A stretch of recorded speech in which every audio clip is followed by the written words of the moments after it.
So I'm trying to take a thumbnail and there's people fighting outside.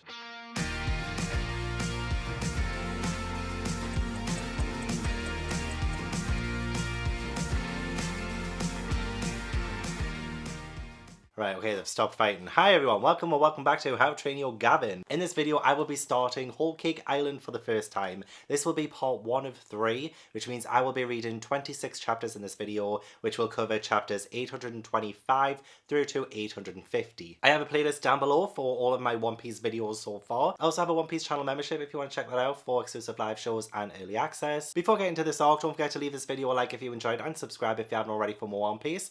Okay, let's get into the arc. I've finished chapter 825 and I've never related so much to the Straw Hats as I do in this chapter, at least the ones that are going after Sanji, because I swear to God I am dying of the heat. I know this is typical British behaviour, but I swear I am melting. I am melting. I have this neck fan on, which I have to turn off every time I do an update, so it's great to get back into One Piece as it always is. And Whole Cake Island, I already have such a strong positive feeling about this arc and the potential of it. I love the fact that the Straw Hats that we are with now are coming across this land and there are these cotton candy flurries, so I guess that they're kind of falling from the sky. And not only am I getting Alice in Wonderland vibes from this, but I'm also getting Hansel and Gretel. I'm getting that witch that lures the children in with this sweet cottage full of candy and edible things, and this is what it feels like. It feels like the Straw Hats are, well, knowingly going into the witch's den. And I guess the witch in this case is Big Mom, who I haven't quite met officially just yet. We have seen glimpses of her in the past, but I'm so excited to see how she is in this arc. Like, what kind of villain will she be? If she even ends up being an actual villain by the end of it. But the whole Alice in Wonderland vibe of the very start of this chapter 2 was so brilliant. I love the fact that the gods reminded me of the cards in Alice in Wonderland. These cards here, they do remind me of those cards, and I do like the fact that they're talking about this story, like this comic book strip that was sort of like propaganda from the Navy towards children. I think about Sora, and every single time I think of the name Sora, I think of Kingdom Hearts. Kingdom Hearts is like one of my favourite things ever. I mean, if the story of Kingdom Hearts was less convoluted, it would be my favourite story of all time, honestly. I mean, One Piece definitely dethroned Kingdom Hearts a long time ago, but Kingdom Hearts does have a special place in my heart. But as soon as I saw the name Sora, it just takes me back. But Sora is a warrior of the sea, I think fictional, but then again, it could be true. I guess it reminds me a little bit of Nolan the Liar and all of this stuff that happened with him, the stories that were told. I never know what's fiction in this fiction. I have been worried about Sanji too, and we do have a look at Sanji. I don't feel that worried about him too much. It seems like what he's doing and the upcoming marriage is extremely important, so I'm not worried about his safety. But I do want him to be safe from Whole Cake Island. And it looks like he is fine. As much as he is resisting this marriage still, he looks to be quite fine. I love the fact that the door that goes into his room is kind of alive. And again, that also reminds me of Alice in Wonderland. But it's perfect because it makes me think of Sanji as Alice. And Sanji is, you know, blonde. He has quite lovely hair, not gonna lie. And Alice, at least from what I recall, is blonde, at least from the Disney film. It might be different in the original book. It's been years since I read the original book by Lewis Carroll, but I think if Oda was inspired by Alice in Wonderland, it was probably the Disney movie. So I can definitely see the parallel between Sanji and Alice, both of them being brought into this world that they don't really belong in. Sanji definitely doesn't belong here, even though he is part of the Vinsmoke family, and I'm so excited to find out more about them and his role in the family too. But he doesn't belong there, and he is rejecting the notion that he does. I did make a guess that Sanji is royalty, that the Vinsmoke family are royalty in the previous video in the Zou arc, but I wasn't 100% sure. Just because of the arranged marriage thing, it made me think of that, but then I found out the Vinsmoke family were a family of killers, and that's what I would have carried on thinking in this one, and they most likely are still killers. Especially at the end there, who was that at the end of the chapter with the curly eyebrow? Must be related to Sanji. Brother, cousin? But I did guess that, but I didn't confirm that, and I don't think it was confirmed, but I did get a few comments on that video saying that Sanji is royalty, so I don't know if I was supposed to know that or not, but I know that now, which is fantastic really, because when we go back to Little Garden and he was saying that his Elias is Mr. Prince, then, you know, like the seeds were planted a long time ago, and especially the vagueness around his backstory too, other than what we saw in Baratie, you know, there was just so much, especially in Jaya too, it was mentioned in Jaya about Sanji's backstory, so it's very cool to see that. And I did actually see in Dressrosa as well, it was when he met Violet, and I kind of shipped them two together, and then Violet turned out to be a princess, and I was like, oh, I kind of ship Sanji with Violet. Could you imagine if he became a prince? Looks like he is a prince. I'm already missing Robin and Frankie and Usopp and Zoro. I'm so missing them already. We are with Brook, Nami, Chopper, Luffy, as well as the two people from Zou who have joined the crew temporarily as we are going to Whole Cake Island. And I'm excited to see more of them so that I can hopefully end up liking them more. Not that I don't like them, I just don't have any thoughts or opinions on them just yet, even though I would 100% replace both of them with the other Straw Hats, because damn, I really want them all to be together. Something's telling me it's going to be absolutely years before they're reunited. Like, why do we keep doing this? Why? Just finished chapter 826, and I'm seeing some of the parallels between like Little Garden and Drum Island to this one. A lot of people have said that, yeah, a lot of the arcs in the New World mirror the arcs that came before the time skip. And I totally say that with this one because, yeah, Luffy is now poisoned from eating the fish skin, of course, which, yeah, reminded me of Nami when she became ill after Little Garden and they needed to try and find someone to help find a doctor before getting to Drum Island, which is when we met Chopper. But now we have Chopper here and he doesn't really know what to do. He doesn't have the tools to save Luffy. But fortunately, we have just ran into Sanji's brother and sister. And it's so fantastic to see more of the family members of the Straw Hats and to see Sanji's as well, especially since Sanji's brother does look a lot like him. We have Yonji and Reiju, and yeah, they seem pretty great actually. Quite charismatic. I mean, yes, Yonji wouldn't help them straight away, but it just adds to his charm and you really do see his brotherly connection to Sanji. I'm wondering what they're going to do in the Netflix show now, if they ever get to Whole Cake Island.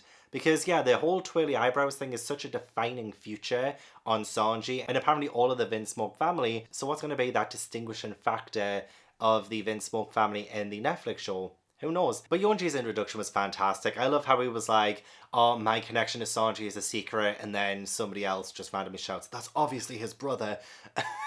Just so funny. But yeah, Raiju ends up helping the Straw Hats. I'm so surprised by her power. I believe she's called Poison Pink in Germa 66, which I believe is the Vince Smoke family group, as you will. But yeah, she just like sucks the poison out of Luffy. I mean, it was kind of a little bit weird to see the transformation of her face as she does that, and then she just takes it all in. She's like, that's my favorite poison. It's a bit odd.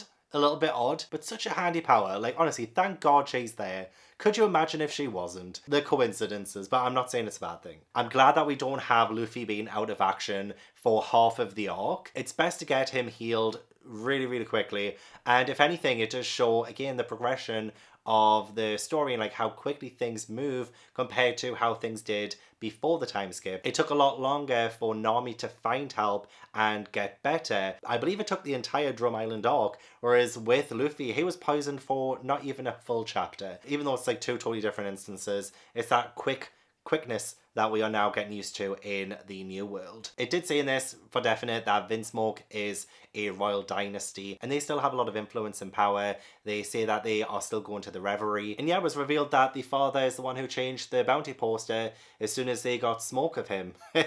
Yo! But I'm floored by the ending. Is Jinbei coming back in this arc? Please tell me he does.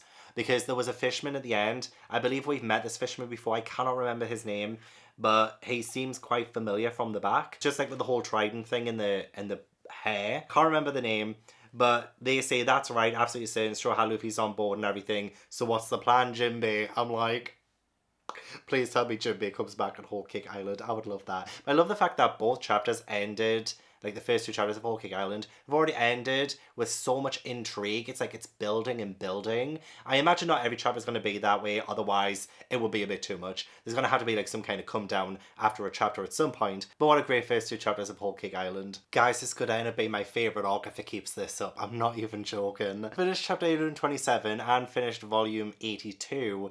In just like I don't understand everything that's going on at the minute, which is fantastic, because there is like this whole sweet exterior to this place and even to the people too, and I'm just like, wait till you get to the chewy middle, you know, like there's something under that. There is something there that I can't quite put my finger on, but it is a little bit unnerving too.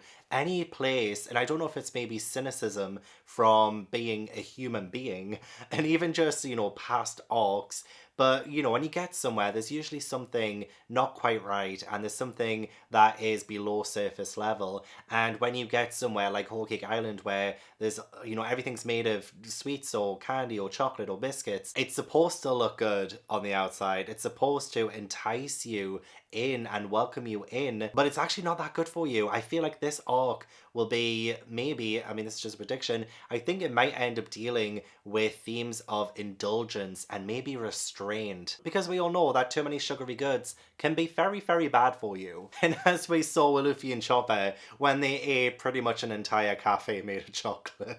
I mean, I didn't put it past them for a second. They just set foot on that place and they already make a scene. But it does show you how enticing that place is.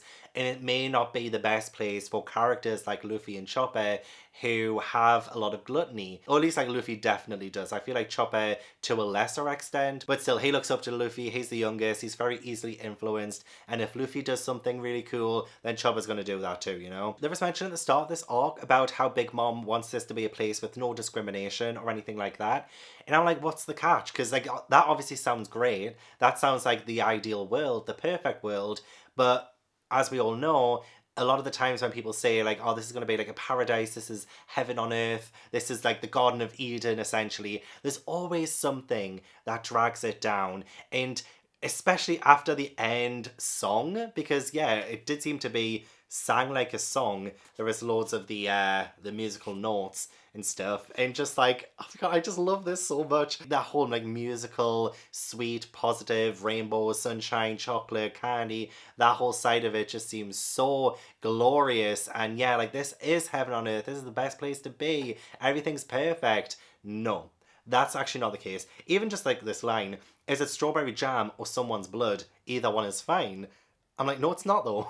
I do not want to have someone's blood. That's disgusting. But the fact that they're singing this and it's like, oh, who cares which one it is? As long as it looks good and it's enticing, they don't care. If you're invited, you have to come. A demonic sacrifice for our sweet pastime.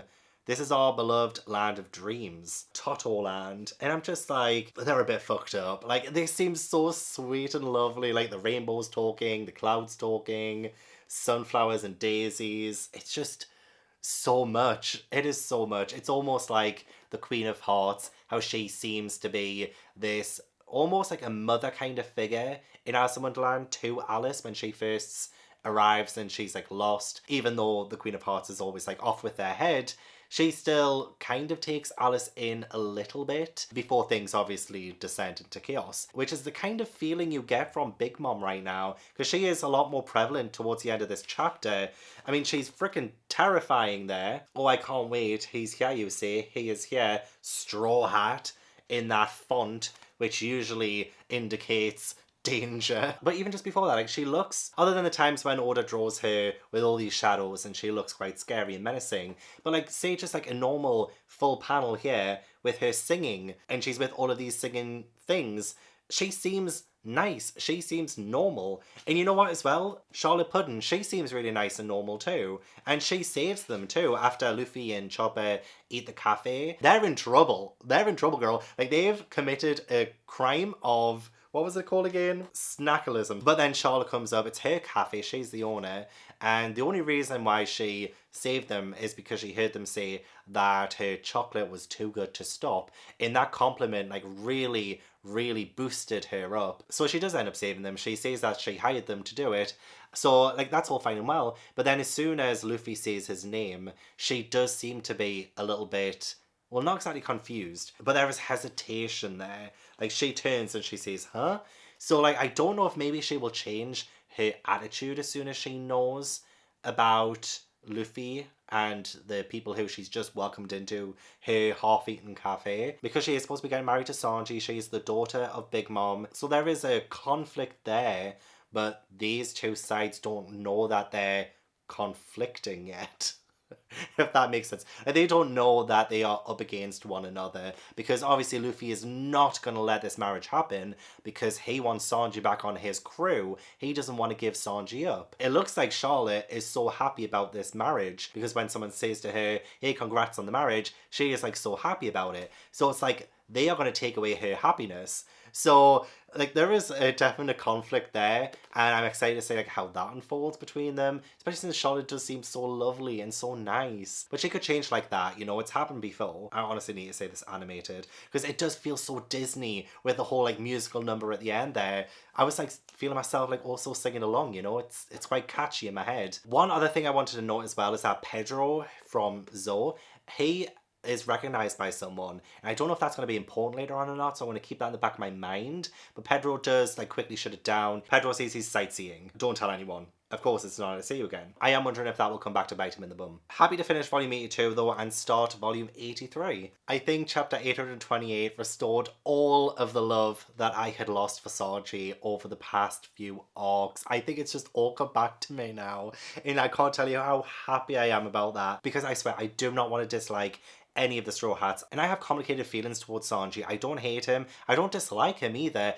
I just hate certain parts of him, and he has definitely slipped down my favourite Straw Hats, and even like favourite characters in general over the past few arcs, ever since the time skip really. But I think this chapter just re-solidified my love for him. After I'd been losing sight of that love for Sanji, it just all came flooding back to me when he said to Charlotte Pudding, I'm just going to call her Pudding because I believe everyone's called frickin' Charlotte, which is actually kind of a bit of a triggering name for me because I did used to have a friend called Charlotte who, we're not going to go there. But he even said to her, I want to marry you, but I have a crew, so I can't. And even the reaction from the Straw Hats when they are told that from Pudding, they are flabbergasted. They're like, what, Sanji rejected a girl? Yeah, like, that's huge. That's monumental for Sanji. I had no doubt that Sanji would always choose the crew, but it's just so reassuring and such a wonderful moment to see it depicted and to see the reaction of like Luffy. Like, Luffy's so emotional about it. He's like, he wants to continue adventuring with us. Like, yes, of course he does. He's Sanji. Like, he's fell in love with being part of this crew since Baratie, and I remember how so resistant he was. I remember he even rejected being a Straw Hat, but Luffy was like, I reject your rejection kind of thing, you know? I miss this Sanji that I fell in love with. I lost sight of him in New World, but he's come flooding back to me. And I mean, there are some ways to go, and there are some things I still would love to change about him, but I need to take Sanji for who he is right now, and I'm just loving him, okay? I just love him right now. But it's so sweet as well that he actually did want to marry her. Like, even though Pudding did say, like, I don't want to marry someone who isn't consenting, Sanji does seem to have some feelings for her, and it does seem like they have gotten to know one another, and Pudding herself also seems to be falling for him, but she is very fine with letting him go, which is such a huge character thing for her. And I love the fact that Carrot as well was hugging her and being like, oh my god, I love Sanji too. I'm just, like, she is so sweet. Like, she's very sweet. I haven't really mentioned Carrot much. I don't even think I mentioned her much in my Zoe arc review either, but she is very, very sweet, and I do really like her. I'm keeping notes every single time that I read a chapter, and one thing that stood out to me, because I think it might come back later,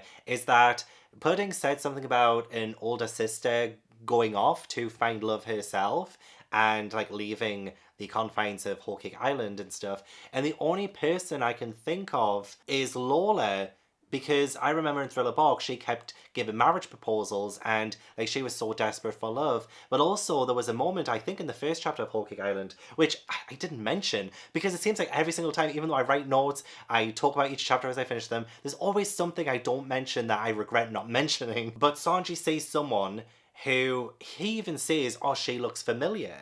And yeah, she looked familiar to me too. She looked like Lola. Yeah, she looks just like Lola. Her. I don't think her name was mentioned. But yeah, he says, I swear, there's something real familiar about her. So I made a mental note of that, but I didn't mention it when I talked about the chapter because I'm dumb. But as soon as she said that somebody ran off, well, Pudding said that somebody ran off, one of her older sisters, ran off to find love, I just couldn't help but think of Lola from Thriller Bark. And then her face came into my mind, and I was like, yeah, it must be Lola, right? Am I wrong? Which does show that there will be allies within Charlotte, Big Mom's family. And it seems like Pudding is an ally. She's really helping us. And I love her eternally for this. If she ends up becoming a bad guy, I will feel so betrayed.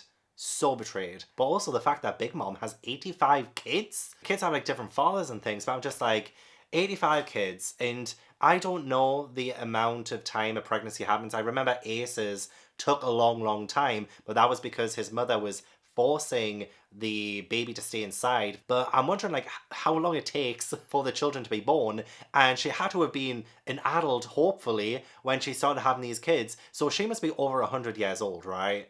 Big Mom must be over 100 years old, which is just crazy. It's madness. But it's so cool to see a crew that's an actual blood family. Have we had that before? Have we had a blood family crew before? A lot of the crews that we've encountered in the past have been like found family, but I can't recall there being a crew of pirates that were all related. Obviously, we have the Vinsmoke family now too, so it's odd. Is it odd that we have two blood families being a big crew? Is that going to tie into Sanji and his ties to blood family versus his found family? He's in the middle. He's in the middle of that, and he's going to be torn towards both sides of that. And just like the themes of indulgence and restraint, maybe like blood family is so important as a theme, as a message in Whole Cake Island too. And in this chapter review with just a brief mention of Sanji's brothers, we have more of his brothers and they seem quite ruthless.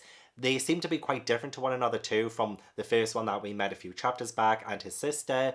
And these ones ended a 2-year civil war or something like that, but they seem ruthless though. Like they seem a little bit blood hungry. And even someone else mentioned something about, did we bring the devil here or something like that? I'm like, man, this Vinsmoke family is getting more and more scary the more we find out about them. One of them says, I really want to see him again in terms of Sanji. And the other one says, liar, see you in 2 days. So we have that countdown now. The wedding is in 3 days, but these Vinsmoke brothers will be there in 2. So with the wedding being in 3 days, I imagine that's the countdown, the clock that's ticking that Oda loves to set up in his arcs. So we have 3 days. We have 3 days to stop the wedding. Just finished chapter 829, but I did forget to mention in the previous chapter that Peckham's got kidnapped. We don't know where he is, so that isn't good because we needed him. But also I'm glad because it does feel a little bit like a cheat to have somebody there who knows the place and would be able to help them as much as he could have. So as much as I'm sad to see him go, because I did quite like him, I felt so bad for him and Zoe, but it is for the best that we just stick to our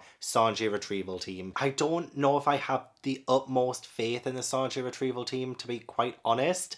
They each have their own abilities, but it's fun to see them interact without half of the team there. So like say for instance when Luffy is like hard to starboard and Nami's like not that hard, it's so funny to see them try to take up jobs that they otherwise wouldn't really have taken up, all the while seeing these great incredible islands that are around. It's like an island of jam, an island of juice, you know, it's just so imaginative and so wonderful. And again, it goes back to the whole childhood stuff. The childhood theme was brought up in the Dressrosa arc, in my opinion. I thought it was. And we are being brought back to that kind of regression into childhood a little bit, especially with Charlotte Linlin, which is Big Mom's full name. And also, she's also called her sons Charlotte whatever. So everyone's just called Charlotte, like that's just the family name. Well, I guess it makes sense. You know, we have Vinsmoke as a name that all of the Vinsmokes have.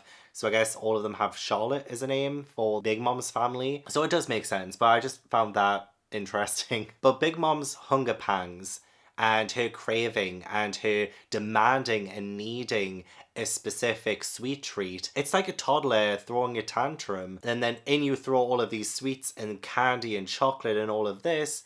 And it does lend into the idea that yes, we have some sort of regression into childhood by being in this place full of candy and sweets. She's literally like eating people, she's eating things, she's just like causing destruction wherever she's going until she gets what she wants. And thank God, Jinbei. Oh my God, Jinbei. He's back. I'm so glad. I was really hoping he would show up in this arc. And yes, he is here. He manages to save the day and gets Charlotte Linlin's craving back to normal. And then she's absolutely fine. She's talking to him normally. She says, I was very impressed with that poneglyph you brought for me. So it seems like Jinbei is the one who gave her that red poneglyph, because I do remember in one of the cover stories Jinbei had a poneglyph and I was like, oh, maybe he can take it to Robin. Then I was like, it's kind of heavy, but he gave it to Charlotte Linlin instead, unless it's a different poneglyph and she has two poneglyphs. I'm pretty sure she has one of the red poneglyphs that's like, what was it called again, like the road poneglyph. And then we end the chapter with Linlin saying, you better not leave me. But that's what we had at the end of the Fisherman Island arc. Like Jinbei was like building up to confront Big Mom, so now we have this confrontation between the two. I don't know if it's gonna go well or bad. It's gonna go bad if Jinbei says that, you know, they want to part ways, because she was supposed to be in charge of Fisherman Island. Like, she was the person after Whitebeard to essentially lay claim to Fisherman Island. But obviously Luffy, he declared war on Big Mom essentially, and now Jinbei is here as a, I guess as a representative for Fisherman Island. But yeah, she ends the chapter with like, you better not leave me, and that's just like, again, like one of those really terrifying sides to her. And she shows so many different sides too. Like, she seems so sweet. As soon as she was finished eating and she realized Jinbei was there, and she was like, oh hi, you know, like she was like so sweet and nice, and then just changes just like that. Kind of scary how quickly she can change. Also the fact that she took 40 years away from her son, and they said, oh, he's dead, like the people who watched it happen. I don't know if he is, like it says she killed her own son, but it was like a question as well, so I don't know if he's actually dead. But like, she took 40 years, like she took his lifespan. She can do that. She can take people's lifespan with just a swipe. A swipe. Gosh, Luffy better not get any more of his lifespan taken away. Didn't some of his lifespan get taken away and Impel Down when he was getting healed? So like, he can't have any more lifespan taken away from him. I'm already scared as it is of his life expectancy. I don't want him to die before he gets the One Piece. I don't want him to die before he becomes King of the Pirates, or die just after becoming King of the Pirates. I do not want that to happen. He better not die. That's all I'm saying, he better not die. But this life expectancy thing is very, very interesting. We've actually finally gotten to Whole Cake Island, the actual Whole Cake Island in chapter 830. Before that, as it was mentioned before, I think it was like 34 little islands around, and like different ones for different things, like chocolate, biscuits, jam, juice, all of the good stuff. And yeah, we managed to get to the actual Whole Cake Island. It looks fantastic. I love the design of Whole Cake Island. I love the fact that it's like loads of big cakes, and like it looks like there's candles in this like a big castle. The tallest cake of them all is Big Mom's castle. It's just like big cakes as castles. Just amazing, absolutely amazing. It's incredible that there would be something that looks like this when it comes to Big Mom, who herself is quite a formidable being. You know, she is quite tall, she is quite big, so she commands attention just like Whole Cake Island does. We start this chapter off with a flashback though of Jinbei telling his crew that he's going to be leaving them to join Luffy and the Straw Hats, and I'm so happy that he said that. Like, he is definitely going to join. Amazing. He's going to be our next Straw Hat, unless something bad happens. But no, I genuinely believe that this will happen, because Jinbei, he's always thought about his race, his fishmen, and by joining Luffy in his belief that he will become King of the Pirates and he will rule the seas, he believes that Luffy will be able to change the lives of fishmen forever. And it would be a huge, huge, huge thing if he had a fishman in his crew, and what that will do for the entire race. There's just so much possibility there. So I love that Jinbei is putting literally so many of his fellow people's needs on his shoulders as he embarks on this adventure with Luffy. And hopefully they do reunite very, very soon. There is a figure on the beach. Did they say it was a beach? No, someone at the show. Hopefully it's Jinbei, but maybe not. Because at the time, Jinbei was with Big Mom, and she seems to, well, not exactly be okay with him leaving, but it doesn't look like she's gonna kill him. But there is a roulette wheel, which I do love, honestly. Like, it's quite scary. There is a roulette wheel, which indicates that he has to lose something important, because she's losing something by losing Jinbei. And it's just like 100, 1,000, 10. I wonder if some of these are like lifespan things. There's like arms and legs, so maybe like dismemberment. I don't know what this means, but it looks incredibly intense. And maybe a little bit fair, you know, like if Jinbei entered an agreement with Big Mom then, you know, there must have been a contract. There must be some kind of contract there. So I guess it's not wholly unreasonable for Big Mom to ask something big off Jinbei for this big favor that he's trying to ask of her. I mean, saying that, I mean, she is a bad person, as we've seen through her actions. It does look like she killed her son. Again, I'm not 100% convinced, but they have repeated, he's dead, no, he can't be dead, he hasn't moved, they're telling him to get rid of him, take him away now. And I'm just like, if she can do that to her own son, even though she was in a weird state when that happened, it's like, well, she could do anything. If she can do that to her own blood family, imagine what she can do to Luffy, to Nami, to Chopper, to Brook, to Pedro, to Carrot. You know, it's like so many things can go wrong when it comes to Big Mom. Like, she is so unpredictable right now. If she goes into that weird state where she has those hunger pangs again, like, she could probably end up taking down her own people, which a lot of people have already done. A lot of the villains in the New World have already taken down quite a lot of their own people. And it seems like Big Mom has no issue doing that too. Now that she's back to normal, she probably doesn't realise that she did that. But all I'm saying is bring on more Jinbei. I was really hungry before I started chapter 831, but goddamn I am now. I'm gonna have to take a break so I can have something to eat. Preferably something sweet. But what in the world's going on here? What in the world? There was some kind of like mirror of Luffy, and yeah, there was like two of him, and they were both shouting the same things and doing the same moves, and like, what? Well, that was odd. I can't wrap my head around that. And also just the idea that they are in these seducing woods, and they keep saying Sanji, but it keeps disappearing. And did I say Sanji with a lollipop? I wonder if that's a nod to the 4Kids version of the anime, when they replace Sanji's cigarette with a lollipop. With the Luffy thing, it's like a reflection in a mirror. His scars and accessories are on the opposite sides.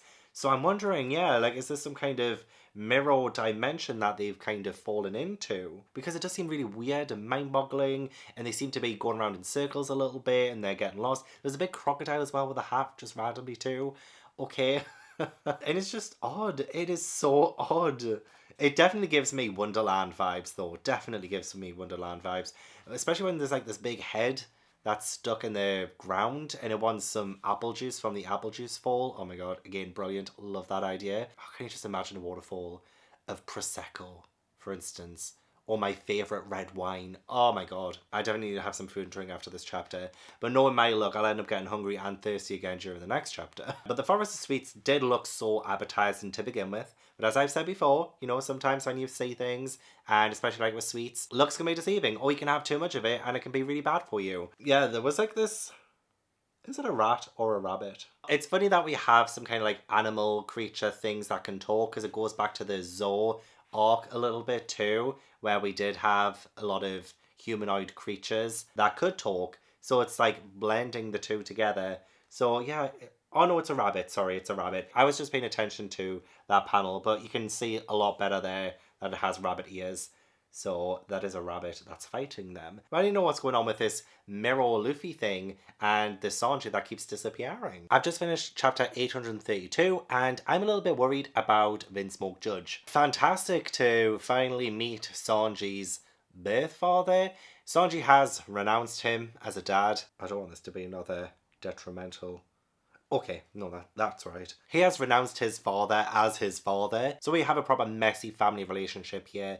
It seems like Sanji left his family about 13 years ago too. So I anticipate potentially getting some backstory. I don't think there's any in this chapter. I didn't look at anything, I promise. I just want to save the pages were black. And I couldn't see any. But I'm just excited to know more about Sanji and his past. And he's renouncing every single part of that. So he's just like not part of them whatsoever. He really hates what they do. He doesn't want to be part of it. And it looks as though he is going to have to maybe fight his dad in the next chapter. He does say men talk with their fists. If anything, we can just say some toxic masculinity there. And I mentioned toxic masculinity in my very first One Piece video, and I got some hate for it. So I feel weird mentioning it now. But I love seeing Sanji's resistance and his keenness, his motivation to get back to his found family. But also Brule, I mean, she's one ugly bitch, right? Like, she's terrifying. She's really scary. Charlotte Brule, 8th daughter of Charlotte. She was the one pretending to be Luffy, so she must have some kind of morphing power, a little bit reminiscent of Bon Clay's Devil Fruit power, but extremely weird. and unsettling power. It's like very uncanny. Just like a lot of the designs in this arc are very, very uncanny. You know, you have these huge cakes that make up this island, but they're not really supposed to, you know? Like, in our minds, cakes aren't houses, cakes aren't castles, but it is in the Whole Cake Island arc. So there is something very, very uncanny about it, and the residents in it too. It's like they shouldn't look like this. They shouldn't act like that. These shouldn't be the way they are. Obviously, it's One Piece, so yeah, it absolutely should. But I guess me as a reader, I'm feeling like I'm stumbling into the uncanny. Also, it was mentioned the Kingdom of Germa, right? It says it's the only seafaring country without its own land. Seafaring country without its own land. Well, Thriller Bark didn't really have its own land, right? Correct me if I'm wrong. I'm sure there's some technicality that separates the two. But Thriller Bark was a seafaring island, really. It was its own little country, right? So it's not really the only seafaring country without its own land, because Thriller Bark doesn't have its own land, right? I don't know, though. I feel like I might be being silly right now. Oh my god, there's people fighting outside again? It's just turned midnight? Anyway, continuing on. Finished chapter 833, and I was wrong. There was one page with the black page edges indicating backstory, and oh my god, my heart broke for little Sanji. Oh, like, all he wanted to do was cook. And they're like, no, Riley doesn't cook, you failure, and all of this. And like, they beat him up and stuff. Oh, bless him. It goes deeper, his love for food and cooking, a lot deeper than I realised. And especially the importance of his hands. And after finishing this chapter, oh my god, he's in a pickle. He is in a pickle right now. So there is the collars on his wrists that, you know, the slaves had in Sabri Archipelago. Big Mom has helped fashion them, and they've put them on Sanji's wrists. And if he doesn't comply, they will blast his wrists off. His hands will be dismembered, and he will be nobody without his hands to cook. I feel awful right now for Sanji. Absolutely awful.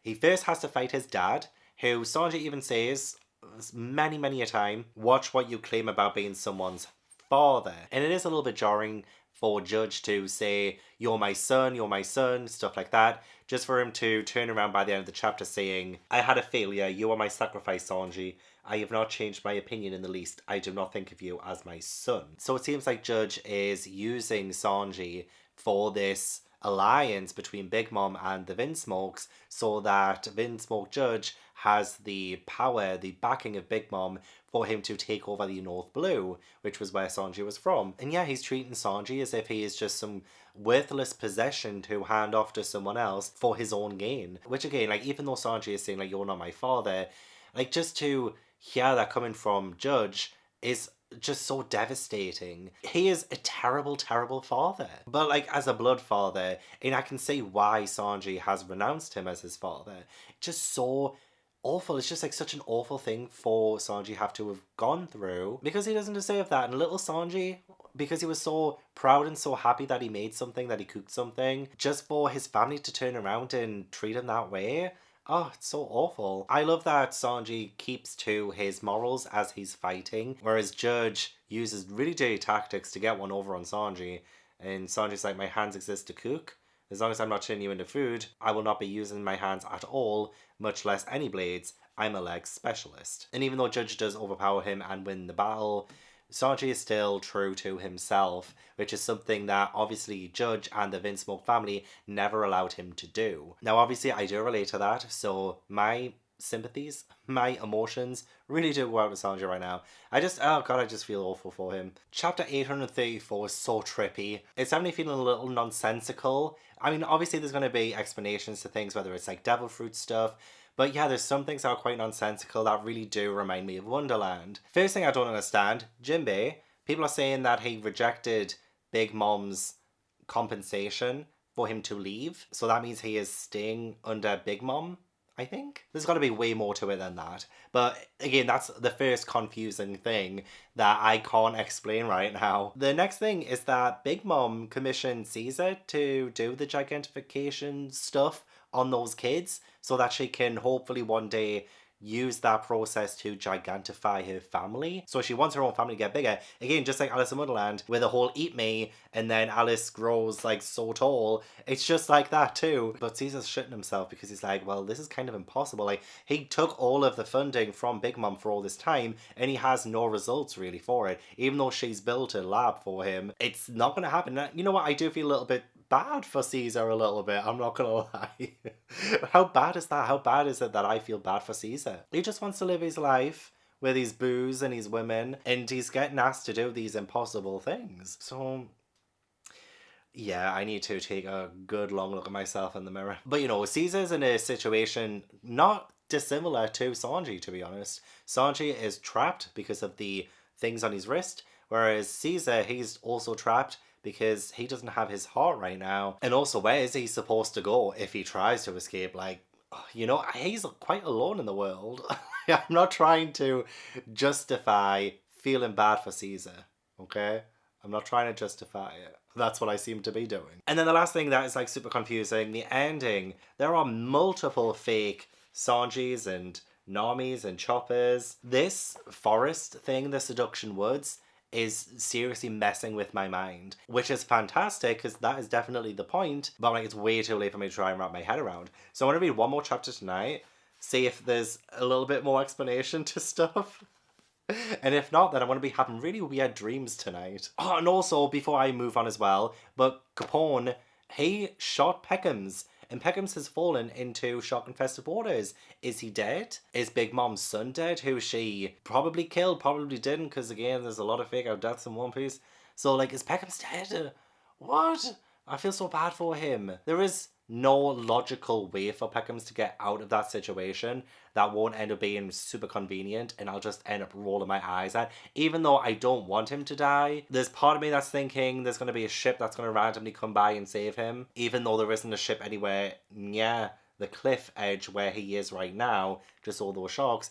But something's telling me no one's dying. Finished chapter 835, and I was right, Lola. Lola is part of the family. I loved Lola. I mean, it's been a while actually. I do need to reread, which I will be doing very, very soon. But overall, I think I loved Lola by the end of Thriller Bark, and her dynamic with Nami, for instance.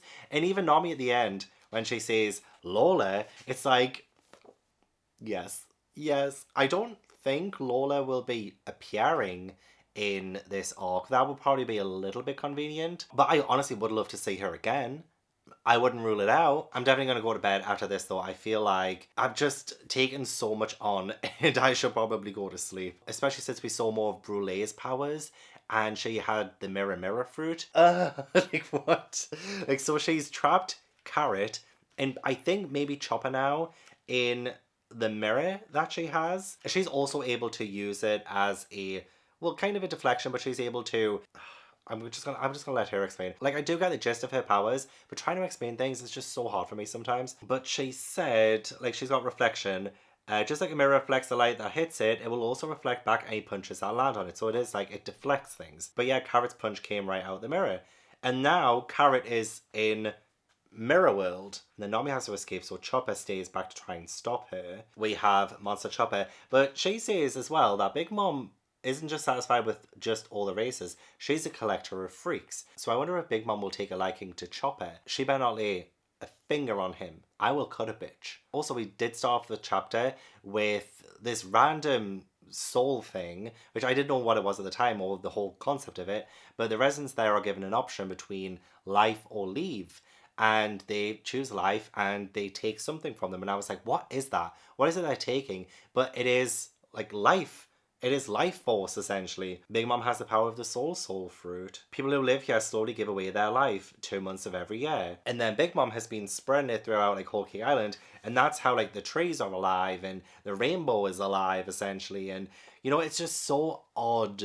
It's so odd, but such a cool power again. But I'm constantly impressed by Order and the continuous introduction of different devil fruits. I'm just like, okay, I never would have thought of that power. Big Mom scares me even more now, especially if she's tied to souls. But it is a little bit odd that the things that become alive after she gives them like the souls and stuff are called homies.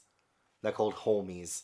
you know, like what you would call friends, I guess. It's just like, hey, they're my homies. It is a bit of an odd name choice, probably an English translation thing, but homies, it doesn't really give the sinisterness that it really should. But yeah, I was not expecting that giant head person that's been stuck in the ground to have been one of Big Mom's past lovers and a father to some of Big Mom's children. So I wonder if he is Lola's father, because he says, and I heard that like Lola ran away from home. She's priceless family to me. Yes, cool beans. There's only 3 chapters left of this volume. Like I really wanted to persevere, but no, I think I'm gonna call it night, and I'll be dreaming of Big Mom all night long. Before I talk about chapter 836, can we just take a minute to appreciate my new One Piece mug?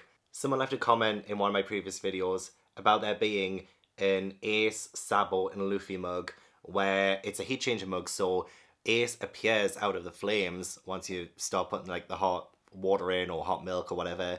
And I love it. I love it so much. So thank you to the person who mentioned it in the comments. Without you, I wouldn't have known. So it is the next day, and I am still wearing this shirt because, you know, if I do these videos over 2 days, I like the continuity. But it's really dark because it's raining. Perfect atmosphere to read some more One Piece, though. Yeah, the whole mirror world thing is, again, adding to that whole uncanny feeling. You know, mirrors are a little bit odd themselves, in a way, because they're reflecting you, but it's not exactly wholly you. But can you imagine looking in a mirror, and I'm sure all of us have felt this way before, when you kind of like try to trick your reflection to see if it's actually your reflection, and that uncanny feeling that you have about it, it's quite unsettling. That's what I'm getting with like Chopper and Carrot being trapped in the mirror world now, because yeah, Chopper has also now been trapped by Brule. Brule is odd, but we do properly, formally get introduced to Cracker, 1,000-armed Cracker. And yeah, if you cut off one of his arms, 2 grows back. If you hit his arm once, it grows into 2, hit it again, it turns into 3. So he'll just continue to multiply, multiply, multiply. A little bit like, is it the Hydra? Is it like that, kind of, a little bit? So I wonder if Luffy versus Cracker will be the first proper big fight of Whole Cake Island. Nami says it isn't time right now for a serious fight, but I feel like I've missed the fighting so far. We are a little ways into Whole Cake Island now, and I believe in Dressrosa it was quite early on. We had the whole gladiator Colosseum thing, so I think we had some fighting by now, but we haven't really had a great deal of fighting. So I welcome it. I do. I welcome it. I almost forgot that Lola gave Nami her mum's Viva card. So that means they can, 1, find their way out of the seducing woods, 2, Big Mom, but also Big Mom's soul is radiating from this Viva card, which is brilliant considering how long ago it was when Lola gave Nami that Viva card, and it felt like such a random exchange back in Thriller Bark, but hey, it's come back to actually help us. Honestly, the seed being planted that far back, because in other circumstances, it would have been something that just came out of nowhere, and it would have really like taken you out of the story. But because this is something that happened so long ago, I'm just so impressed. I'm so impressed. And it did show flashbacks to Thriller Bark. I did forget it happening in Thriller Bark. It did happen, right? It's not just like brand new flashback to something that happened off page. I'm pretty sure this was actually in Thriller Bark, because I do kind of remember Lola talking about her family, well, her mum, a little bit. So that is just so handy. I'm gonna have to do something about the lighting, because it's too dark and it's only 1 p.m. Finished chapter 837. I'm pretty sure Brule is just a little bit dumb. Well, not dumb exactly. She mustn't have realised that who she was talking about, it was Yarouge, right? I'm pretty sure he was one of the supernovas in Sabri Archipelago. So like he did escape. Like she thinks that he's like all dead and stuff, but no. But she does mention Captain Kidd. I've always been fascinated by him because he is probably, other than Law, the other supernova slash the worst generation person that we've seen. We've seen him a few times. So I'm interested in the fact that he has been mentioned. He tried to take on Big Mom but failed. But, you know, there's a first time for everything. And that's what Luffy's here to do. Take down one of the 4 emperors. And I do believe that this Viva card that Nami has now will be the turning point for that. I think it'll be one of the main reasons why we even get close enough to Big Mom to take her down. Although the fight between Luffy and Cracker isn't as straightforward as Luffy wanted, and you know, there's a lot of underestimating in this chapter. I do think Luffy might have overpowered him at the end there, especially when Cracker was talking about Sanji and how he wouldn't want to rejoin the crew and he says bad things. And then that's when Luffy really comes back swinging as soon as one of his crewmates is being slandered, essentially. He won't stand for it. Don't insult Sanji. Even if he's too happy to want to come back, he would never speak to us like that. It seems like Cracker pushed a button on Luffy that really helped him get the advantage. So it was a nice little fight, but I think a lot of it was mainly to do with Nami and what's his name again? Oh, so many names. Pound, who is Lola's father. So there was just like talk between them. Pound does save Nami, and I love the fact that Nami is the one who kind of takes down Brûlé with Thunderbolt. And it was just with one strike too. It's like, Nami, you have the power. You have the power. It's always amazing to see her actually fight back and win. And it looks like she's temporarily won over Brûlé. And it was as easy as that. Chapter 838. I really do hope that we see more of the Mirror World. It's actually really interesting to see Chopper and Carrot, I was going to call her Biscuit. Chopper and Carrot are inside the Mirror World, and it does look really, really interesting. I can imagine the endless possibilities of imagination we can go in this Mirror World, especially since it seems like it's connected to all the mirrors on Whole Cake Island. And, you know, Chopper, I love this part when he tells Carrot, from this point onward, call me Big Bro Chopper. Bless him. Like, have you seen how small he is and how cute he is? And he's telling Carrot, look, I'm going to be your big brother, you know, like kind of thing. It's just so cute. What a great idea, Chobro. It's like, Chop brother, yeah. It is such a wholesome pairing. I hope they don't disappear for the entire arc. I hope we do follow Carrot and Chopper in the Mirror World, because that's just blows my mind. I love that idea. Genuinely thought that Luffy had Cracker beat, but no, it's like Cracker has this biscuit shell, this biscuit armor thing that doesn't look like him in the slightest. He looks so different under the armor. Even I was a little bit confused when he first came into it and Luffy was like, who are you? I was like, yeah, who are you? But no, it's the same person. So the fight rages on between them. But I love that characters being very proactive. Even Nami is using the Viva card to her advantage. She's just not waiting around for Luffy to come back or anything like that. She is literally taking action. So like we are constantly moving with the plot of Whole Cake Island so far. Luffy is still trying to take down Cracker. Chopper and Carrot are going to try and do something in the Mirror World. I don't know if they're trying to escape. I don't know if they can escape without Brûlé being the one to pull them out. So I wonder if maybe they're trying to use these mirrors to contact Sanji, maybe, and tell him like what's going on, maybe try and save him. Obviously they don't know about the wrist thing, so I really don't know how that's going to go. It does seem like if Luffy and Sanji reunite, Sanji will be forced to say, I can't come with you, because of the shackles on his wrist, or like the wristband things that he has. So I think that itself will cause a lot of conflict between them, which I'm a little bit scared about. Definitely not going to be as straightforward as I thought with rescuing Sanji, because it's not just like you can just leave with them. But at the end we do see Sanji's older brothers. I believe they're the two that ended that civil war thing that was happening a few chapters back, I believe. But yeah, that's volume 83 done. Now we're going on to volume 84, and what's really interesting as well is that I've been reading the black and white version of this. I had no idea that Sanji's siblings had different hair colours. I thought they were all blonde. So it's always interesting to see a colorized version of the story, because I didn't assume that they had different hair colours. It looks really good. I love the designs. They themselves almost look rather rainbow-esque, rather candy-esque. Like they would fit in with Whole Cake Island. So I think when I do my first reread of One Piece, I'm going to have to read the colorized version, because I imagine there's so many details in that I will then end up picking up on. And I bet you there are different like hair colors or different clothes styles that come through differently when it's colorized. I mean, I should probably catch up first before I talk about rereading and finish this current arc, of course. After finishing chapter 839, I didn't think I could be more disgusted with the Vinsmoke family. They genuinely upset me. They're an awful, awful people. And what in the world are they doing at the end there? What's with all these people in, these big tubs? Big glass container things? Replenish type MB, 54 units? What? What is this?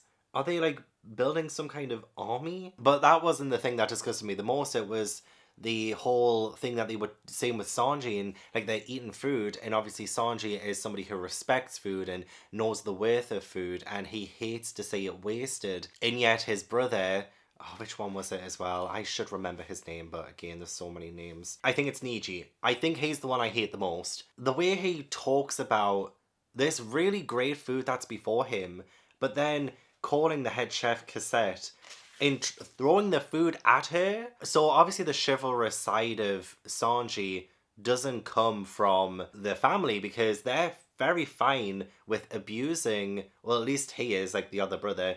He is fine with abusing a woman because when Sanji comes back, she's on the floor. They beat a woman unconscious. Like, how awful. How awful. And she was just the head chef. Like, she just made them some really great food. And I'm like, this is what entitled people are like. This is why Sanji is not part of this family. He goes against everything, absolutely everything he stands for.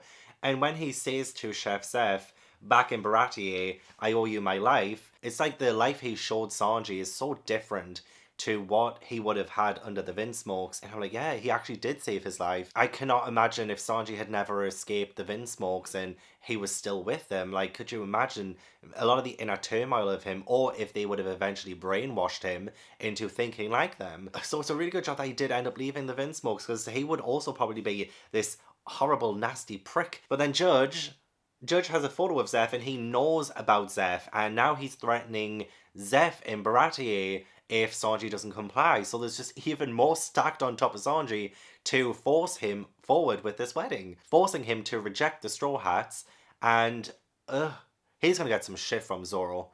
He is going to get some shit from Zoro later on, I think. While I'm sure we could have had all of the Sanji flashbacks by now, or I could have very easily had done, you know, many, many chapters with Sanji's childhood. Instead, he's kind of sprinkled it in, which I enjoy because it ties in with something that's happening in the present day, like the whole thing with the food, and then it goes back to Sanji and Baratier and stuff like that. So it's really well done, I think, the flashbacks in this. Just like I think the flashbacks were well done in, was it Dressrosa? Yeah, there were quite a few. There were a lot of flashbacks in Dressrosa, but a lot of the times they were placed in such good ways that even though there was an overwhelming amount of them, they always seemed to be rather relevant to what was happening in the current day, rather than just like stopping the story to give us the backstory and then continuing on with the plot. A lot of the times it felt relevant, you know? Oh, chapter 840 is so sad. Oh, Sanji. Please tell me, like, we get all of the sad stuff out of the way so we can just talk about in part 1, and then hopefully part 2 and 3, we just kick ass and get the hell out of Whole Cake Island. Please. Oh my god. My little heart can't take it anymore for little Sanji. The fact that he's considered a failure, but the fact that they're, like, treating him like he's dead, like he was born weak, and he has what, like this iron mask on, and he's locked up. He wants to make it so you were never born. Oh my gosh, and he's, oh god, no. Oh. That's so horrible. Let me out, please, Dad. Help me, Dad, help me. Oh, God. Oh, God. Like, I feel awful. I do. I feel so awful for Sanji. His family, I'm going to repeat myself a million times every single chapter that they're in. I'm going to say it time and time again. They're awful. I don't think there's any redeeming them. I think maybe his sister might change her mind and might help by the end. Maybe that's my prediction, that's my theory. Just because she does seem to show some compassion towards Sanji, a little bit. She does still laugh with her brothers when Sanji gets beaten up. But, you know, she is also helping him heal and saying, look, if I don't laugh, they'll beat me too, and nobody wants that. But also, in the present day, say in the previous chapter when Sanji was helping the cook, she was saying what a gentleman. So I feel like she is rather impressed with Sanji and his progress, and she could end up being an ally. But again, I don't know, because it feels like all of the children have been brainwashed by their dad, and there are some things about them that might make them a bit superhuman. There were some tests run, and this guy says, I'm afraid Sanji is nothing more but a human. He must be considered a failure. The manipulation of bloodline elements should have worked for all 4 children, and yet somehow he's no different than the way he was born. So it's like, yeah, the other children have been severely manipulated. And I'm not going to excuse their behavior, because like his brothers are dirt, absolute dirt. I don't care if they have been changed and manufactured or whatever, they're dirt. They are literally dirt. They talk about being royalty and being above everyone else, but they're the most disgusting. They are scum of the earth, in my opinion. But obviously they don't share that opinion because they are high and mighty. Really interesting to hear of Vegapunk again. He seems to be extremely important the more he is being brought up. I don't know a whole lot about him just yet. He's shrouded in mystery. But apparently they found the blueprint of life, or at least they've come up with the blueprint for life. And Judge has that blueprint Vegapunk was arrested, but the blueprint of life is what's helping them with these clone soldiers. So we have clones now as well. What? Like, that's gonna get real messy. If there are clones involved, have I mentioned clones before in One Piece? I think I have. I'm sure something happened where it was very clone-like. Oh, freaking Kuma, of course. So I wonder if that ties back to Kuma and the pacifistas. But it's the fact that Judge has this, like, he's becoming more and more powerful. It's like their plan to take over is, like, seriously real. And the reiteration of science, too, in this rather fantastical world is a huge deal. It is a huge deal. Hopefully I can wrap my head around it. But again, little Sanji. I don't know if I can take any more flashbacks to little Sanji, but it does look like we have some more coming up, so... Oh, I'm gonna have to prepare myself. Oh god, I haven't finished the chapter 841 just yet, but Sanji's mother, and the fact that she has eaten his food even though he dropped it on the way to the infirmary. Oh, God's sake, I'm getting so emotional. The fact that, yeah, he dropped it and the person looking after his mum threw it in the bin, but she's still like, I want it. I want what my son made me. And she's like, oh, how lovely, scrambled eggs, fish and bananas. It looks disgusting. It looks disgusting, but the fact that Sanji, oh my god, little Sanji, he's breaking my heart. He is breaking my heart. I'm sorry, mother, I messed up. I tripped and fell and dropped it on the way here, so it got mushed up and rained on. Oh, he just looks like he just wants his mum to be good and just like to try his stuff, and she's just so supportive. I love her, and she's like, you know what I mean? He's like, really? Oh, will you cook for me again? So this is why Sanji is a cook, right? This is why he wants to feed people. And even though he dropped it on the way, on the floor, and it was thrown in the trash, his mum still ate it. Ah, God, I hate this family. I do. I hate the father. But it's 6 months into Sanji's imprisonment. And maybe he can hear, maybe he can't hear. I think he can hear, though, what's going on with the other children and the dad. And he's like, I'm so proud of you, father, oh father. And then he's like hugging his children, my beloved children, and just like totally leaving Sanji out. Like, I am devastated at the treatment of Sanji as a child. As a child by his own dad. I'm so glad his mum is here, but obviously she dies. I think it was in the previous chapter when Judge said, stop cooking things, your mum's dead now. And I'm just like,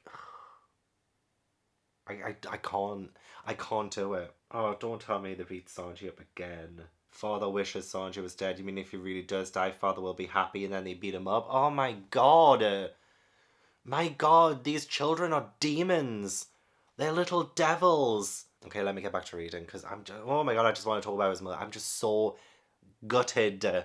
Okay, that was a banger of a chapter. Yeah, and Sanji's sister is rather helpful. I mean, she isn't, at least she doesn't, she's complex. She's complex. You know, like, she does help him, but she doesn't really want credit for it. She does have a side to her that has more compassion than her brothers, whereas they 100% don't feel empathy or sympathy or anything like that. She still does. She has still retained some of her humanity, whereas her brothers have completely lost it, apparently. Even Judge still seems to have some level of compassion, but I feel like he only has compassion for others when it benefits him. So, like, say, for instance, Sanji being locked up downstairs in the basement. As soon as Sanji is, like, trying to escape, thanks to his sister, by the way, and Judge catches him, he's like, I'm not going to stop you. I wish you would just disappear. You're actually helping me by doing this. Just don't ever bring up that you're related to me. Which, again, like, he's a child. It's so awful. It's horrible. It's nasty. It's like, I've never known a worse father in anything. There have been some cases of bad dads, but Judge, oh my gosh, I can't help but judge him. But I'm glad I actually know now how Sanji got to the East Blue, how he crossed the red line and that whole journey. I love learning about Sanji. This late on in the game as well, 84 volumes in, and I'm still learning so much about Sanji. I love when the Straw Hats are getting that spotlight, and Sanji has needed it, in my opinion. He's needed this backstory for some time now for me to get back on the Sanji boat. I'm back on the Sanji boat, I really am. I don't know how many times I can say how bad I feel for him, but back in the present day anyway, we have Luffy still fighting Cracker, and it's been, 11 hours fighting?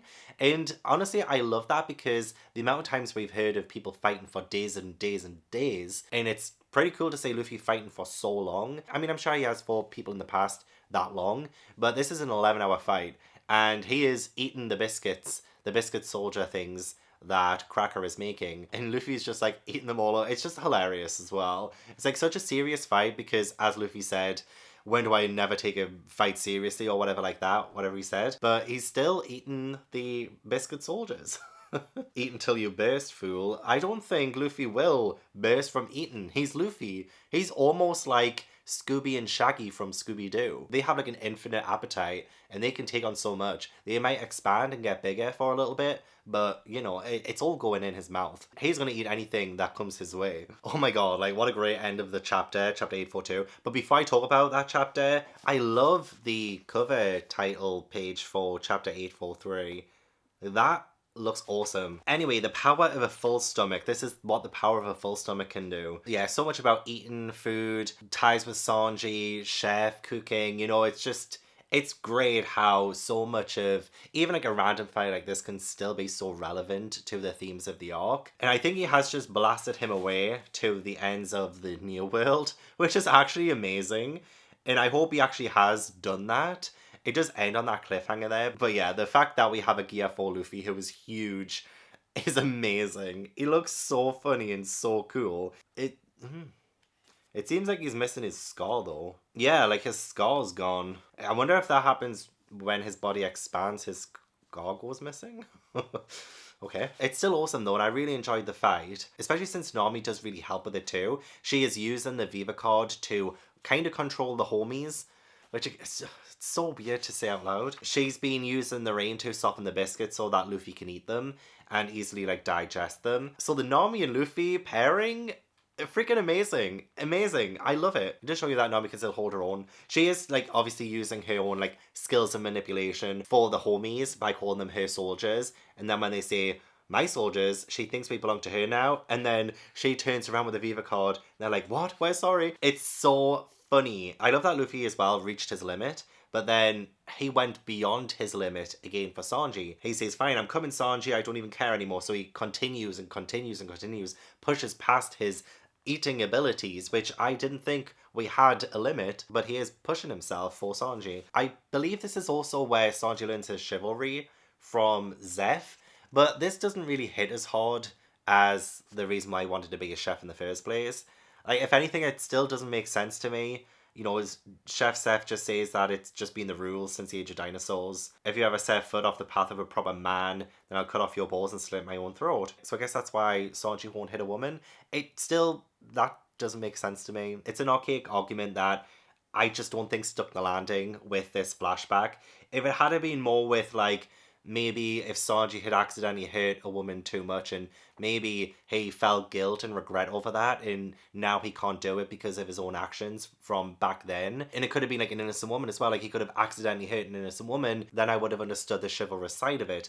But I just don't think this and Chef Seth threatening Sanji to be a chivalrous guy is effective.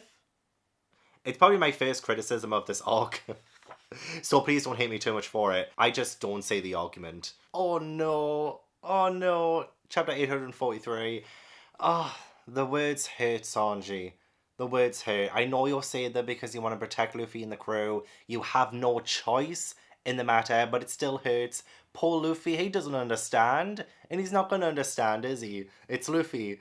Oh, and even Nami looks so upset. Have you seen her face when he says those things? Like, she's gonna cry. Oh gosh, it hurts. It's totally necessary. It's totally necessary.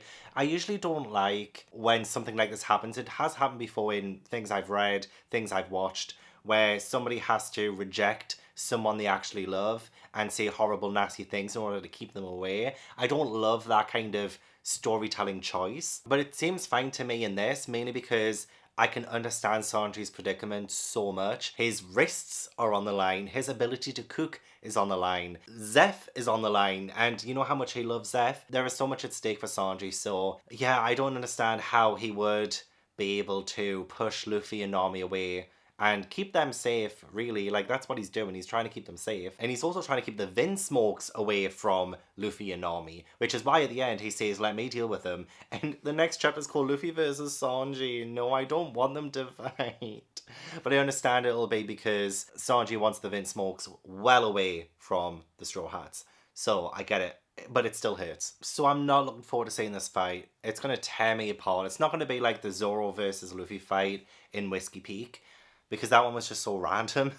This one, it's going to hurt, but I understand why it's happening. Another interesting note about this chapter was learning that Big Mom is able to control the weather herself. I think in one of her hands is Prometheus, the sun, and her other hand controls Zeus or Thunder. Is there anybody perfect for the job but Nami? Does this mean that Nami and Big Mom are going to fight? Because that would be amazing to see them do that, because Nami herself is pretty good with the weather, okay? She has experience. So if we have this fight between them, even if she doesn't like take down Big Mom, I would love to see a clash of like weather stuff, and to see Nami use what she learned in Weatheria. Was it Weatheria? In that place where she was during the time skip. Because she's been awesome in this arc, you know, she really held her own against Brûlé, and she has the Viva card. Like, she is so equipped right now. She is the best person to have on the team right now. Can you imagine if she ended up staying on Zoe, and she's the one with the Viva card, and she just had no idea the entire time? Could you imagine? So it was such a good job that she ended up joining them to Whole Cake Island. But this is the turning point for Sanji. This is him saying, definitely, I can't leave, and I can't get out of this marriage because of all of these things, which he's saying to us, the audience, but he's keeping that from Luffy and Nami to protect them. But this is the turning point for Sanji. Like, it feels like there is no going back. Oh my god, chapter 844 is just agony. I thought Luffy may defend himself, but he didn't. He just stood there the entire time while Sanji enacted so many of his moves against him. And Luffy was just like solid and just unrelenting. And even at the end, even though Sanji beat him, but beat him because Luffy didn't fight back, even at that point he's still like, Sanji, I believe in you. I can't become king of the pirates without you. Ugh. Yeah, I'm starting to see now that Luffy will only become king of the pirates with his crew. Like, it's not that he wants to become king of the pirates to be the best or anything like that. This is the adventure for him. This is the journey that he's been on from the beginning. And every single person who's joined him on this journey, he wants to be there with him. He will never become king of the pirates if just one of them leave. If just one of them isn't there for him to get the One Piece. They are all vital parts of the puzzle. And, oh, it's so, gut-wrenching. And it does remind me of Enies Lobby in Water 7, when Usopp left the crew and Robin left the crew, and the reinforcement of that idea that the Straw Hats need each other, and we need the entire crew in order to continue forward. There is literally no way we are leaving Whole Cake Island without Sanji. I won't eat anyone's food but yours anymore. Oh, and then Sanji just crying to himself about the whole thing. Oh, and then when Nami goes up to him and slaps him, I feel like Nami knows deep down that Sanji doesn't have a choice and will side with Luffy, I think, in still trying their best to get Sanji back. There's just too much love there between this family of Straw Hats, not the Vinsmoke family, but the Found family, that Nami's not giving up either. And I wonder if she caught on during the fight that Sanji doesn't have a chance. Maybe she noticed the handcuff wrist things that are on him. And with Luffy saying, like, he's not moving from that spot where he is right now, even if he starves to death, he's not moving from that spot. I think Nami is hopefully a lot more observant. I love that Luffy just ignored everything Sanji said and all of the insults that he hurled, because Luffy knows better. Luffy at times shows sometimes a lack of common sense, but when it comes to really important matters, such as his friends, he doesn't miss the mark. Even though there is a lot more to the Sanji fight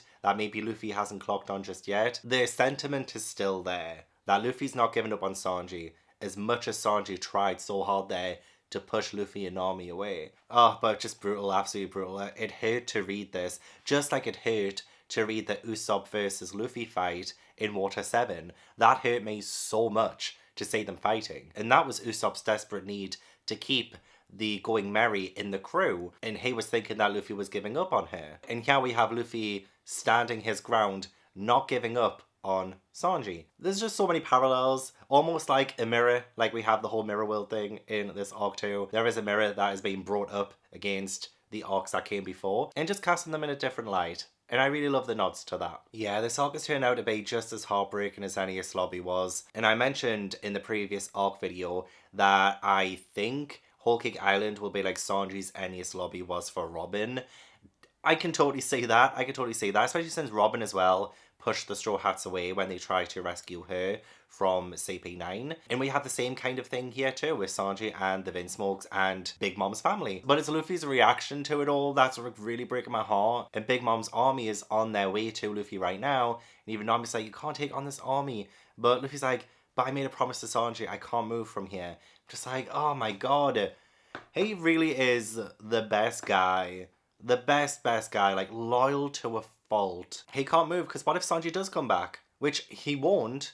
I don't think he will come back to that spot because there's just so much going on and so much at stake right now. Surely Luffy does need to move from this spot so that he can beat Big Mom. Although I really do want Nami to do it. I want Nami to fight her. Especially since we have Prometheus and Zeus going on at the minute, so she's really angry and she's causing this storm to happen. And I love it when storms happen. It has been raining here quite a bit, so it's great ambience for that. But it's just been non-stop trauma right now. We really were lulled into a false sense of security by the sweet exterior of this place. It's just so rotten on the inside. But I will say I do quite like Sanji with Pudding. They seem to understand one another and it's really quite sweet how much Pudding cares about him. And it's the first time, well I guess Viola as well actually, but like one of the very few times when someone has shown this much tenderness to Sanji, this much care towards Sanji, who was deprived of it as a child. So even though he agrees to marry Pudding at the end of the chapter,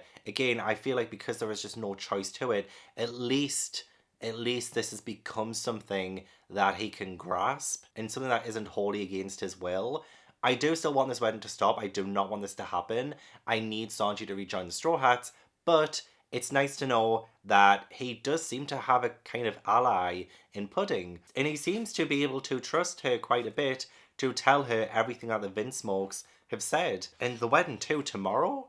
Tomorrow? Is this going to be another one of those instances? I mean, we did have 11 hours fighting the Cracker, that's it, yeah, Cracker.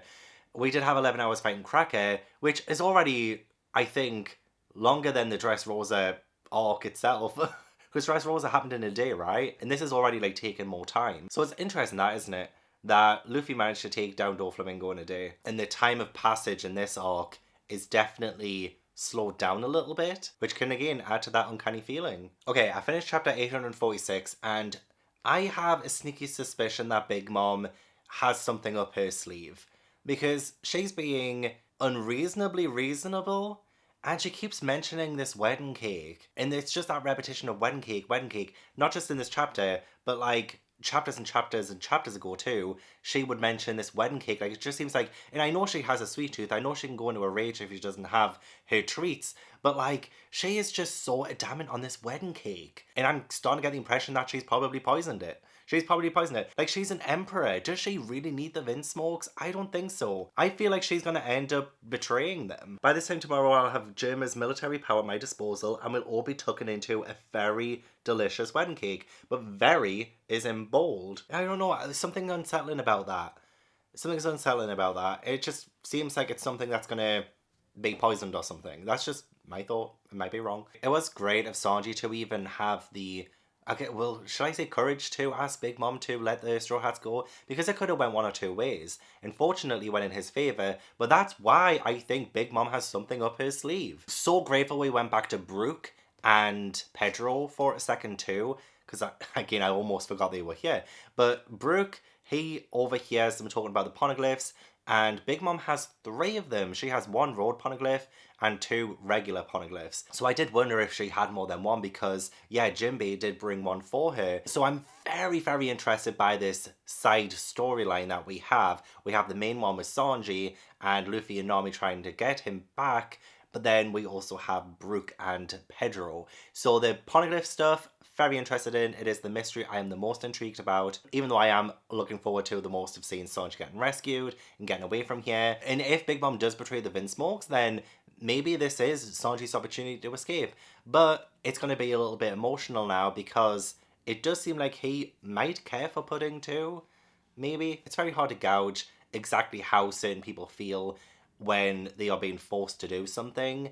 Like, is this a genuine feeling? Is this just acceptance that he is in a position he can't get out of? You know, like true feelings, true deep feelings probably won't come out until he is given the option to leave. And maybe then we'll see just how Sanji feels about Pudding. But she is a good character, I hope. She seems quite nice, and she does want to put Sanji's best interest at heart. But if Big Mom's going to betray the Vinsmokes, which I have the feeling that she's going to do, then maybe Pudding will also betray Sanji. Like, does she know about... I mean, again, this wedding cake might not even be a thing, but, like, does she know about the wedding cake? And also, Naomi has now lost the Viva card, which I'm gutted about, because that gotta come in handy. And also, Naomi's been using the lightning and stuff in her favour. Amazing. Again, Nami, she is becoming an MVP of this arc. Whew, I've just finished chapter 847 and I cannot wait to see Brook perform. Some people are huge Taylor Swift fans and that's fine by me, but I'm all about the Soul King. I can't wait to see him kick some butt. I've been missing my Brook fights. I really have. Oh, so much I loved about this chapter. So, Big Mom has a son who can put things and people into books. Yeah, there's like a manticore in the book, there's a unicorn in the book, because she is a collector of freaks, as she says. And she says anything within a book is eternally ageless. It only makes sense. The contents don't change each time you open the pages. It's about my son. I absolutely love that. I mean, I feel bad for the things that have been put into these books, but I love it so much. The library, oh my god, my dream.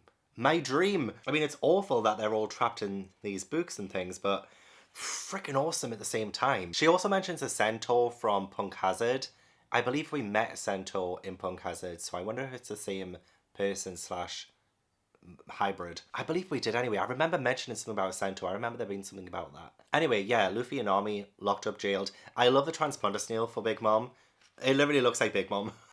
I love these transponder snail designs. Like Doflamingo's was amazing. It looked like him a little bit. Like Trafalgar Law's amazing. I think of anything, of like any sort of little details in this world, I think the transponder snails are my favourite. And now I'm also seeing a parallel between Lola and Sanji, because Big Mom doesn't like Lola because she ran away when there was supposed to be a political marriage happening and it robbed Big Mom of becoming King of the Pirates for some reason. I don't know the details there.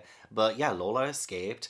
And we got all of those lovely little flashbacks to when she was helping Nami and Thriller Bark and the friendship between them. So sweet and amazing. I really hope I get to see her again. But Big Mom was like, where is she so I can send some hitmen after her? I'm just like, Jesus, what is it with these parents being so bad in One Piece that they would actually kill their own children? I mean, she did swipe 40 years off the life of one of her sons. She was in a rage at that time, but she's not in a rage now. She seems to be very level-headed. But she obviously hates Lola for running away and thwarting her dream of being King of the Pirates. And also, she said she would have also taken down Kaido and Shanks if it wasn't for the running away too. So, wow, that is huge.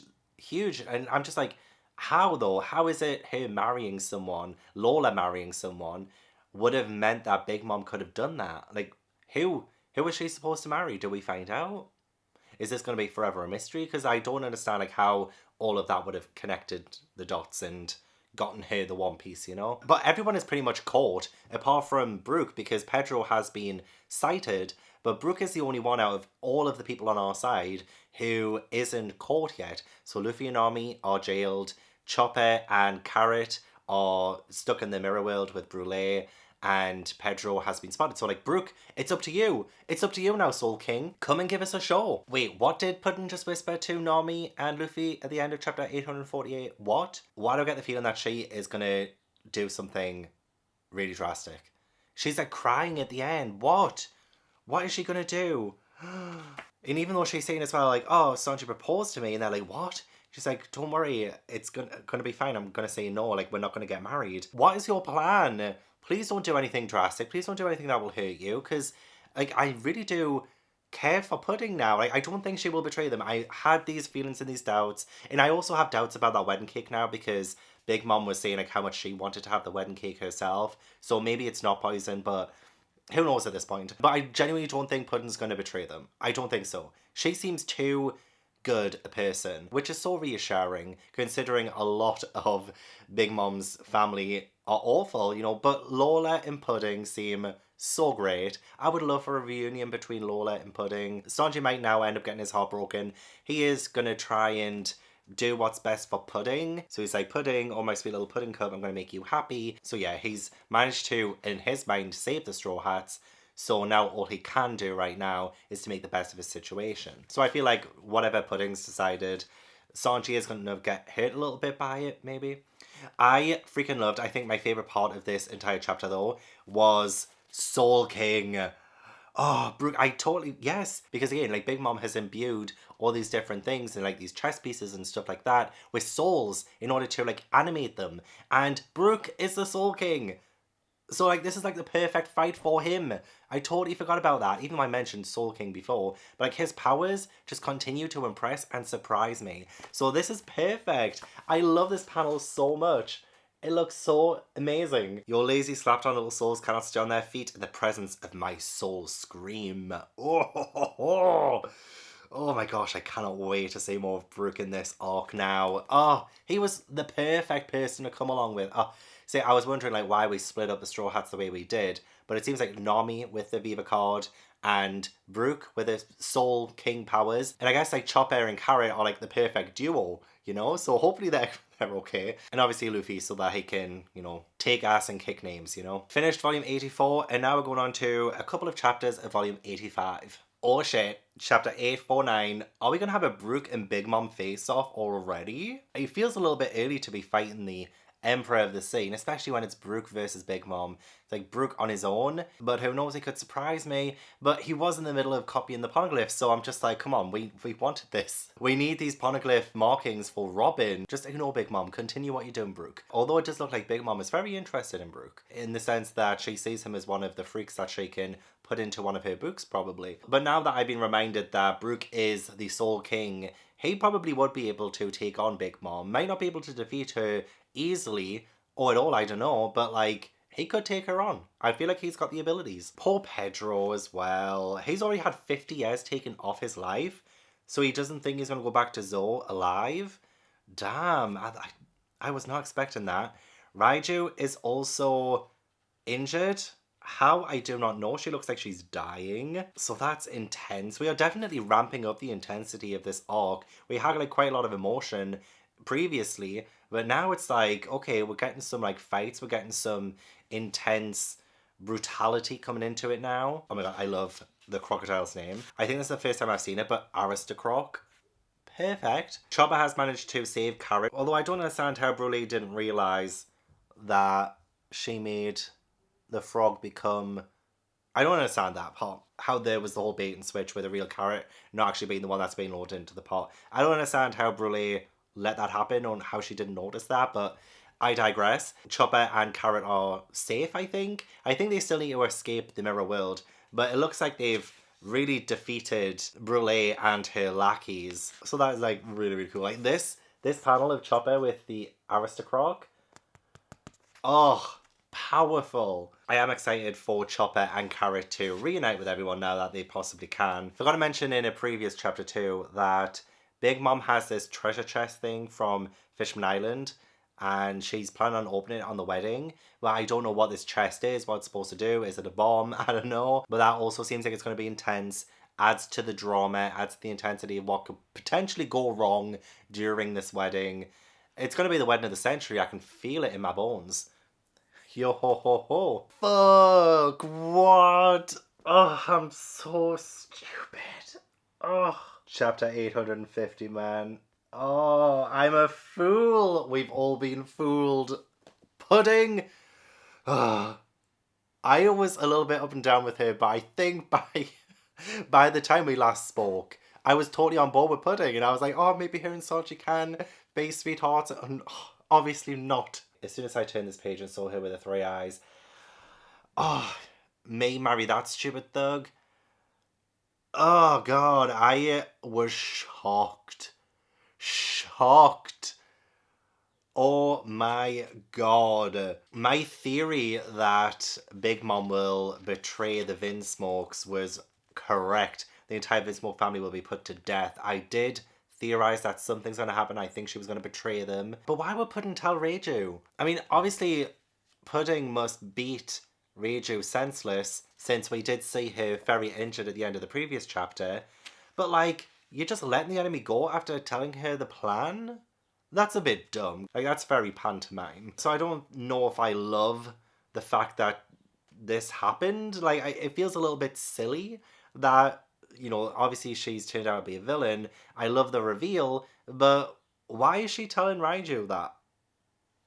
And then just for Raiju to escape. I don't get that. Like, that part doesn't make sense. There's been some parts of this arc that I think have slipped through the cracks a little bit in terms of like maybe a little bit of a plot hole. Maybe, I don't know. I'm very hesitant to call anything a plot hole when it comes to One Piece. But it's rather dumb to tell your enemy your plan, right?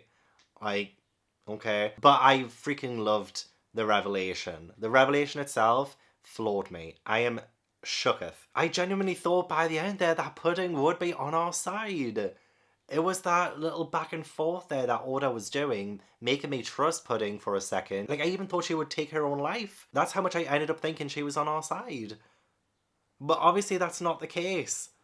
That is not the case. So hopefully now Sanji can... Well, I don't know what he can do now, to be honest. He still has his wrists all bound up. Will he tell his father the plan? Like, what's going to happen? This is very messy. Like, this is very messy family drama. Family politics and stuff.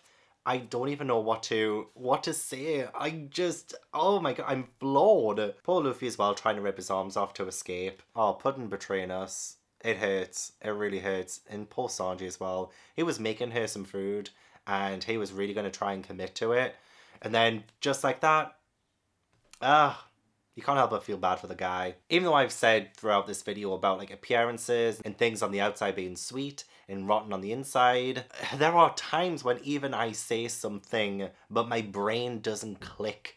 My brain doesn't click and connect to what I'm talking about sometimes. So how did I let that go under the radar? Well, we find ourselves in a pickle at the end of the first part of my 3-part Whole Cake Island video series. What's going to happen next? Is Sanji going to pretend that he doesn't know? Is he going to tell the Vinsmoke family? Is Luffy and Nami going to escape? What's up with Brook? Is he still in the presence of Big Mom? Are they fighting? Gosh, so many questions. And you're going to have to stick around to see what I end up thinking next.